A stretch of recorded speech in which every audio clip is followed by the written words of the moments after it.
Olá, tudo bem? Hoje faremos a recapitulação da lição da Escola Sabatina em até 7 minutos. Então me acompanhe nesse vídeo.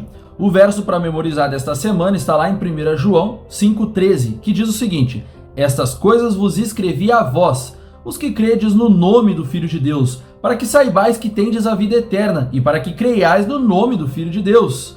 Na lição de sábado aprendemos que nada comprova com mais eloquência o poder do Evangelho que uma vida transformada, mas raramente questiona o nosso testemunho do que Jesus significa para nós e fez a nossa vida. Testemunhar é compartilhar o que sabemos sobre Jesus, é permitir que os outros conheçam o que ele significa para nós e o que ele fez por nós. Se nosso testemunho consiste em apenas tentar provar que o que cremos está certo e o que os outros creem está errado, encontramos forte oposição. Porém, se o nosso testemunho sobre Jesus vier de um coração transformado por sua graça, cativado por seu amor, maravilhado por sua verdade, os outros ficarão impressionados com a maneira pela qual a verdade em que cremos tem impactado nossa vida. A verdade apresentada no contexto de uma vida transformada faz toda a diferença. Cristo deve ser o centro de toda a doutrina e cada ensinamento bíblico. Na lição de domingo, tendo Jesus como fundamento do nosso testemunho, sabemos que, como cristãos, todos temos uma história pessoal para contar, um relato do que Jesus mudou em nossa vida, sobre o que ele fez por nós, o antes e o depois de Cristo em nossa vida. E como Paulo falou, antes de conhecermos a Cristo, estávamos mortos em nossos delitos e pecados,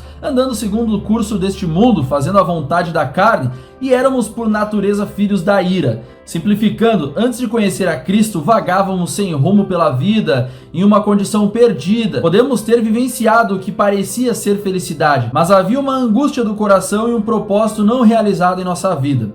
Ir a Cristo e experimentar seu amor fizeram toda a diferença. Agora nele estamos verdadeiramente vivos, mediante a suprema riqueza de sua graça e sua rica misericórdia para conosco. Recebemos o dom da salvação. E o que mudou em sua vida por causa de Cristo? Essa mudança poderia ajudar alguém a conhecer Jesus? O que você poderia fazer para compartilhar essa experiência? Na segunda-feira aprendemos que somos transformados pelo amor de Cristo. João e Tiago eram conhecidos como filhos do trovão. Na verdade, Jesus lhe deu esse apelido, um fato que ilustra o temperamento impetuoso deles. Na presença do amor de Jesus, a impetuosidade e a ira de João foram transformadas em bondade amorosa e espírito gentil e compassivo. Na primeira epístola de João, a palavra amor aparece quase 40 vezes e em suas várias formas aparece 50 vezes. E o caminho de Jesus é o do amor, o não da força combativa. Existe uma verdade que é uma lei do universo. Ellen White apresentou esse princípio com essas sábias palavras: o uso da força é ao contrário aos princípios do governo de Deus. Ele deseja apenas o serviço do amor, e o amor não pode ser imposto, não pode ser conquistado pela força ou autoridade. Só o amor desperta o amor. Você reflete bem o amor de Cristo para os outros? Pense nas implicações de sua resposta. Na lição de terça, vimos que os primeiros missionários enviados por Jesus não foram os discípulos, nem os seguidores de longa data, mas homens loucos e endemoniados que haviam aterrorizado os habitantes de uma região campestre e infligido medo no coração dos vizinhos. E com o poder sobrenatural, um desses endemoniados tinha quebrado as correntes que o prendiam, e ele gritava em tons horríveis e mutilava seu corpo com pedras, e a agonia de sua voz refletia uma angústia profunda no seu coração. Porém, eles se encontraram com Jesus e foram transformados. Os demônios foram expulsos e o testemunho deles preparou Decápolis, que são as 10 cidades à margem do mar da Galileia, para receber os ensinamentos de Jesus. E esse é o poder do testemunho pessoal. Também na quarta-feira aprendemos a testemunhar com segurança. Se não temos a certeza pessoal da salvação em Jesus, não é possível compartilhá-la. Não podemos oferecer o que não temos. Há cristãos que vivem em um estado de incerteza perpétua, imaginando se algum dia serão bons o suficiente para serem salvos. É como um velho sábio pregador disse uma vez: quando olho para mim mesmo não vejo como me salvar, mas quando olho para Jesus não vejo como me perder. As palavras de Deus ressoam com certeza através dos tempos, que diz o seguinte: olhai para mim e sede salvos, vós todos os limites da terra, porque eu sou Deus e não há outro. Está lá em Isaías 45:22.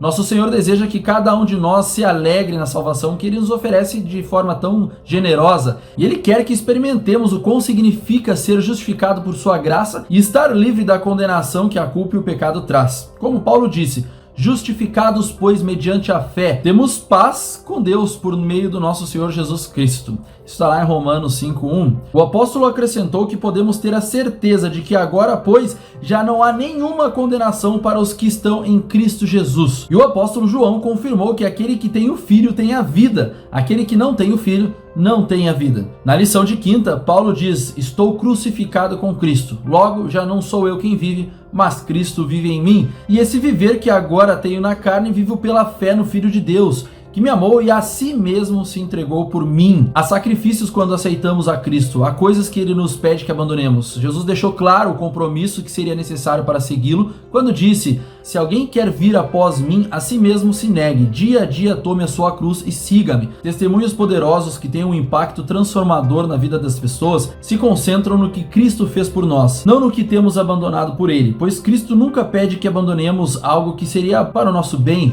No entanto, a história do cristianismo está repleta de episódios de pessoas que tiveram que fazer tremendos sacrifícios pela causa de Cristo.